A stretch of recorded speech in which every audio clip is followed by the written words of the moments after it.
Hello everyone, welcome है। स्वागत है आपका एक और न्यू वीडियो में। तो आज हम बात करने जा रहे हैं अटैचमेंट्स के बारे में। सभी अटैचमेंट आपको बताऊंगा। सबसे पहले आपको बताऊंगा ग्रिप्स, बताऊंगा मज़ल के बारे में, फिर बताऊंगा मैक के बारे में। ठीक है, किसका क्या यूज़ होता है और कौन सा आपको हेल्पफुल रहेगा, आपको फुल जानकारी इस वीडियो में मिलेगी। तो वीडियो में आगे बढ़ने से पहले चैनल को सब्सक्राइब एंड वीडियो को लाइक याद से कर देना। ठीक है, तो सबसे पहले हम ग्रिप्स के बारे में बात करते हैं। बहुत सारी ग्रिप्स देखने को मिल जाती है। ये देखो, थंब ग्रिप हो गई, लेज़र ग्रिप हो गई, हाफ ग्रिप हो गई, लाइट ग्रिप हो गई, वर्टिकल ग्रिप हो गई, और सबसे मेनली एंगल ग्रिप। किधर गई एंगल ग्रिप? एंगल ग्रिप,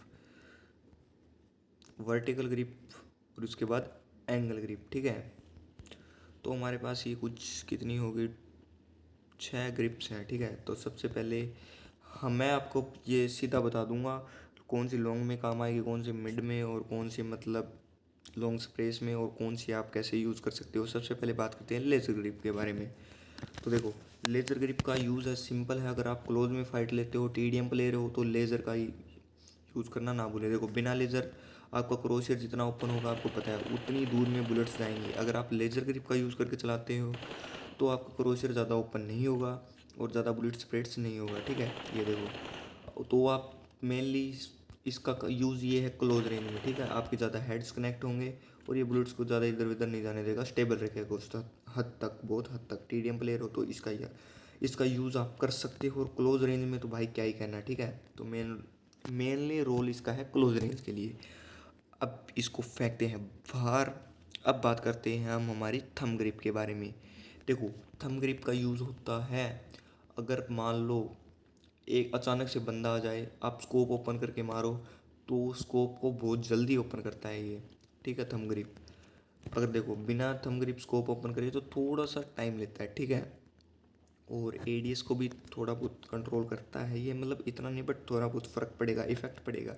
ठीक है, तो ये देखो, जब आप स्कोप ओपन करोगे झट से स्कोप ओपन कर देगा। मान लो ये एनिमी है, मैं इधर से जा रहा हूँ, एनिमी दिख गया तो स्कोप ओपन करके झट से पट हेडशॉट मार सकते हो आप। मेनली इसका काम ये है, टीडे में आप इसका यूज़ कर सकते हो। आप स्कोप ओपन करोगे तो जब तक बंदा मूवमेंट लेगा आप स्कोप ओपन करके उसको मार सकते हो। अगर आप थोड़ी सी देखा होगा, जब तक आप स्कोप ओपन करते हो एनिमी आपको मार जाता है। तो बट इस ग्रिप को यूज़ करने के बाद आपके पास ऐसा नहीं होगा। अगर थोड़ी सी प्रैक्टिस कर लेते हो तो कहना ही क्या। तो इसका मेन ये काम है स्कोप को जल्दी ओपन करना, तो इसको भी कहते हैं। अब बात करते हैं हाफ ग्रिप के बारे में।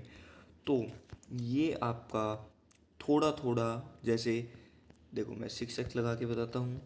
जैसे गन ऊपर जा रही है तो थोड़ा सा ये रिकॉइल कंट्रोल करेगी। ठीक है, अगर आपका स्कोप थोड़ा बहुत लेफ्ट राइट हिल रहा है तो थोड़ा बहुत ये कंट्रोल करेगी। ठीक है, और आपकी स्प्रेस को, मतलब गन को कुछ हद तक स्टेबल रखेगी। मतलब थोड़ा थोड़ा वर्टिकल ग्रिप का थोड़ा सा इसमें वो आ जाता है, थोड़ा सा वर्टिकल ग्रिप का इसके अंदर लेफ़्ट राइट मूवमेंट नहीं होने देगा। वर्टिकल ग्रिप का भी यूज़ है इसमें, और थोड़ा बहुत एडीएस भी कंट्रोल करेगी। ठीक है, अगर आपका रिकॉइल कंट्रोल करना चाहते हो, थोड़ा बहुत स्टेबल करना चाहते हो, तो हाफ ग्रिप आपके लिए लॉन्ग स्प्रेस में बेस्ट है। टीडीएम में इसका इतना यूज़ नहीं है, तो टीडीएम में और क्लोज रेंज में इसका यूज़ मत करना। अगर लॉन्ग स्प्रेस में अगर आपका स्प्रे क्लोज में अच्छा है तो यूज़ कर सकते हो, मैं कुछ नहीं कहूँगा, बट टीडीएम में तो इसका कुछ यूज़ नहीं है। ठीक है, इसके बाद आते हैं हम लाइट ग्रिप के बारे में। देखो, लाइट ग्रिप का यूज़ है, उसके अंदर थोड़ा थोड़ा रिकॉइल कंट्रोल, ये पूरा ही आपका रिकॉइल कंट्रोल कर देगी। नाम है लाइट ग्रिप, तो बिल्कुल लाइटली आप स्प्रे दे पाओगे। देखो, बहुत ज़्यादा आपका वर्टिकल वही सिचुएशन, अगर आपकी गन स्कोप ऊपर जा रहा है फायर देते हुए एडीएस, तो वो कंट्रोल करेगी। लेफ़्ट राइट हिल रहा है तो वो कंट्रोल करेगी। स्कोप ओपन करने में भी ज़्यादा बेटर है ये, और आपका एम जो है स्प्रे है इसको भी स्टेबल रखेगी। तो इसका यूज़ आप लॉन्ग स्प्रेस में कर सकते हो, बहुत यूज़फुल है। अब इसको फेंकते हैं। अब मेनली मेरी ये दो फेवरेट ग्रिप्स बच गई। देखो, सबसे पहले बात करते हैं वर्टिकल ग्रिप के बारे में। वर्टिकल ग्रिप का नाम सुनते ही माइंड में एक चीज़ आती है, स्कोप ऊपर जाए तो वर्टिकल ग्रिप लगाओ। अगर आपका स्कोप ऊपर जाता है तो वर्टिकल ग्रिप एक नंबर की ग्रिप है। हाँ, बट इसका एक यूज़ है बस, अगर आपका स्कोप ज़्यादा ऊपर जा रहा है तो ये ऊपर अप एंड डाउन नहीं जाने देगी। लेफ़्ट राइट की इसकी कोई गारंटी नहीं है। स्कोप जल्दी ओपन करने की इसकी कोई गारंटी नहीं है। बस अगर आपका स्कोप थोड़ा ऊपर जा रहा है तो वो कंट्रोल बहुत ईजिली कर देगी। ठीक है, अब बात करते हैं हमारी सबकी favourite angle grip. Angle grip का यूज़ तो आप सभी को लगभग पता है, फिर भी मैं बता देता हूँ। अगर आपका स्कोप लेफ़्ट राइट हिल रहा है, मूव कर रहा है, ज़्यादा लेफ़्ट राइट रिकॉल दे रहा है, तो आपका लेफ़्ट राइट रिकॉल कंट्रोल करने की इसकी गारंटी है। अगर स्कोप ऊपर अप एंड डाउन हो रहा है तो इसकी कोई गारंटी नहीं, ठीक है। तो सभी ग्रिप्स के बारे में मैंने आपको बता दिया। अब चलते हैं थोड़ा सा मज़ल की ओर, ठीक है। मज़ल में ये बैरल वाला हो गया, सप्रेसर हो गया, ठीक है, और ये फ्लैश फ्लैश वाला हो गया, इसके साथ कंप्रेसर हो गया और मज़ल ब्रेकर हो गया।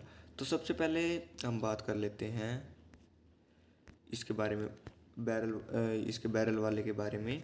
कि इसका टीडीए में बहुत ज़्यादा यूज है इसका, और एक और है वो एआर, हाँ एआर का, ठीक है। तो सबसे पहले बैरल वाले के बारे में बात कर लेते हैं। इसका मेनली काम क्या होता है, आपको जब आप फायर देते हो, क्लोज रेंज में फाइट लेते हो, तो क्लोज रेंज में बेस्ट है ये। अगर आप फाइट लेते हो तो आपका मतलब जो बुलेट है वो बिल्कुल स्ट्रेट जाएंगे, ठीक है, ज़्यादा लेफ्ट राइट मूव नहीं करेंगे, मतलब बिल्कुल स्ट्रेट। इसका यार शेव देखो आगे से मतलब कितना पतला है, तो बुलेट एकदम स्ट्रेट निकलेगी, ठीक है। हेड्स ज़्यादा कनेक्ट होंगे।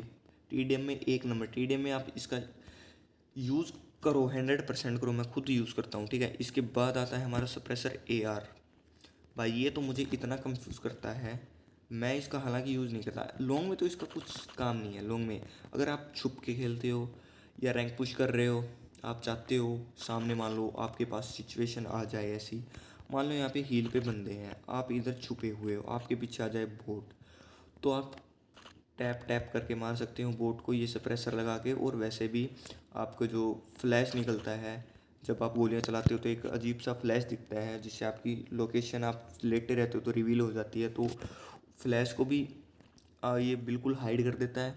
और आप जब भी चलाओगे इसको, बंदे को लोकेशन पता ही नहीं लगेगी। मुझे खुद पता नहीं लगती कभी कभी यार, बंदा कहाँ से मार रहा है। छुप के आप इजीली बंदे को मार सकते हो, बंदे कंफ्यूज हो जाएंगे भाई कहाँ से मार रहा है। लॉन्ग रेंज में इसका कुछ काम नहीं है, बट वैसे बढ़िया है भाई ये, अगर आप वैसे खेलते हो। अब ये है फ्लैश हाइडर, ठीक है। इसका रिकॉइल कंट्रोल काम करना है उसकी तरह, लाइट ग्रिप की तरह। देखो सबसे पहले ये रिकॉइल कैसे कंट्रोल करेगा, वही सिचुएशन, थोड़ा सा ऊपर स्कोप नहीं जाने देगा, up and down, left and right भी नहीं जाने देगा, और आपका स्टेबल रखेगा गन को, ठीक है। ये मिड में, लॉन्ग में, कैसे भी यूज़ करो आप, कैसे भी। अब बात करते हैं कंप्रेसर के बारे में। कंप्रेसर से भाई आपका जो फ्लैश निकलती है यहाँ से गन से, आप जब फायर देते हो, ये देखो अभी दिख रही है, तो इसको बिल्कुल हाइड नहीं करेगा, ये रिवील करेगा फुल। बट लॉन्ग रेंज में एक नंबर है भाई। जब मजल ब्रेकर नहीं था तब लोग लॉन्ग रेंज में इसी पसंद करते थे, क्योंकि रिकॉइल काफ़ी हद तक कंट्रोल करता है, बहुत ज़्यादा रिकॉइल कंट्रोल करता है, ठीक है। इसके बाद आ जाता है हमारा मजल ब्रेकर। मजल ब्रेकर का तो भाई कहना ही क्या, ये तो इतना रिकॉइल कंट्रोल करता है बस पूछो मत, ठीक है। ये आप वर्टिकल रिकॉइल कंट्रोल करता है, वो अप एंड डाउन वाला, और लेफ़्ट एंड राइट वाला रिकॉइल कंट्रोल करता है। इसी के साथ साथ ये आपकी गन को स्टेबल रखता है जब आप फायर देते हो। लॉन्ग रेंज में तो भाई एक नंबर तबाही है ये। लॉन्ग रेंज में तो हम तो भाई टीममेट्स आपस में मजल ब्रेक के लिए लड़ पड़ते हैं, क्योंकि लॉन्ग रेंज में भाई स्प्रे एक नंबर का है इसका। लॉन्ग रेंज में आप कैसे भी चलाओ। अब बात करते हैं मैक के बारे में। मैक देखो सबसे पहले एक्सटेंडेड क्विक ड्रॉ मैक, इसके बाद मिनी मैक, और इसके बाद extended mag, quick draw mag, और इसके बाद सीधा एक्सटेंडेड मैक। सबसे पहले बात करते हैं क्विक ड्रॉ मैक के बारे में। देखो इसका सिंपल फंडा है भाई। देखो अगर आपके पास मैग नहीं लगा रखा, आपने फायर दिया, गन रीलोड करोगे बहुत स्लो होगी, बहुत टाइम लेगा। अगर क्विक ड्रॉ मैग लगा लिया तो भाई रीलोड का कहना ही क्या। मान लो आपकी गन रीलोड लगी, एनिमी आ रहा है, तो जल्दी से रीलोड करके आप बैकअप कर सकते हो, ठीक है। तो बहुत जल्दी रीलोड करता है ये, सबसे जल्दी रीलोड करता है। हाँ बुलेट्स आपकी है ही, जो नए अपडेट में ये 31 या 30 इतनी ही रहेगी, ज़्यादा कैरी मतलब M4 में ज़्यादा रीलोड नहीं होगी। बट रीलोडिंग के मामले में भाई एक नंबर है। अगर आप चाहते हो ज़्यादा बुलेट्स तो आप यूज़ कर सकते हो एक्सटेंडेड मैग। एक्सटेंडेड मैग देखो रीलोडिंग स्लो होगी, बट 41 बुलेट्स आ जाएंगी। बट इससे बढ़िया बताऊंगा, इसको फेंको आप, एक्सटेंडेड मैग को फेंको, इससे बढ़िया extended quick extended quick draw mag use करो, क्योंकि देखो एक तो 41 बुलेट्स आएंगी आपकी गन में, 40 या 41, और आपकी रीलोडिंग स्पीड देखो, उससे तो भाई बहुत तगड़ी रीलोडिंग है। अगर आप चाहते हो और गोलियां कैप्चर करना, एक तरह से मिनी मशीन गन बनाना आपकी गन को, तो आप यूज़ कर सकते हो मिनी मैग। इसका यूज़ तो भाई 50 बुलेट्स कैरी कर सकता है एक साथ, तो आपकी मन गई ना मिनी मशीन गन। तो भाई इसका यूज़ ये है, बट रीलोडिंग भाई, इसके रीलोडिंग एक बार लगी तो बहुत ज़्यादा स्लो होती है, सबसे स्लो ये रीलोड करता है, ठीक है। न्यू अपडेट में पहले तो वो एक्सटेंडेड में एक सबसे कम रीलोड देर में रीलोड करता था, अब नए अपडेट के बाद भाई पता नहीं क्या क्या आ गया, पता नहीं और क्या क्या आएगा, और देखना बाकी है, ठीक है। अब थोड़ी सी बात कर लेते हैं हमारे इधर ये स्टॉक के बारे में। दो स्टॉक देखने को मिल जाते हैं, हैवी स्टॉक और दो स्टॉक देखने को मिल जाते हैं टेक्निकल स्टॉक। टेक्निकल स्टॉक, पहले टेक्निकल स्टॉक यूज़ करते थे, ये आपकी गन को रिकॉइल कंट्रोल करता है, ठीक है। रिकॉइल कंट्रोल करता है, स्टेबल रखता है काफ़ी हद तक, ठीक है। मेनली आपकी स्टेबल रखता है काफ़ी हद तक, आप स्टेबल रख सकते हो, ठीक है। इसके बाद हैवी स्टॉक का तो भाई कहने क्या, अभी कुछ टाइम पहले ही आया है ये, पहले तो टेक्निकल था, बट अब हैवी स्टॉक लॉन्ग रेंज में इतना स्टेबल रखता है गन को, बस पूछो मत। आप मांगोगे तो हैवी स्टॉक ही मांगोगे, और कोई स्टॉक ही नहीं मांगोगे, ठीक है। तो भाई सारी चीज़ें मैंने आपको बता दी है, कौन सी grip, A to Z grip बता दी। नहीं समझ आया तो वीडियो दोबारा यूज़ पीछे करके देख सकते हो। सारे मैक बता दिए हैं, सारे मज़ल बता दिए हैं, और कंप्लीट आपको मैक बता दिए, ठीक है। तो आप वीडियो को लाइक एंड चैनल को सब्सक्राइब याद से कर देना ऐसी वीडियो के लिए। और हाँ गाइस, नेक्स्ट वीडियो जल्दी आएगी। ये वीडियो अपलोड होते ही 1 या 2 दिन बाद वीडियो आ जाएगी, आप याद से देख लेना। नेक्स्ट वीडियो और भी धमाकेदार होगी, लिख के दे रहा हूँ, आपके लिए बहुत यूज़फुल होगी। तो तब तक के लिए bye and love you guys, मिलते हैं नेक्स्ट वीडियो में। तब तक भाई को यार सपोर्ट कर दो यार, सब्सक्राइबर बढ़वाओ यार प्लीज़। लव यू गाइस, मिलते हैं नेक्स्ट वीडियो में, बाय तब तक के लिए।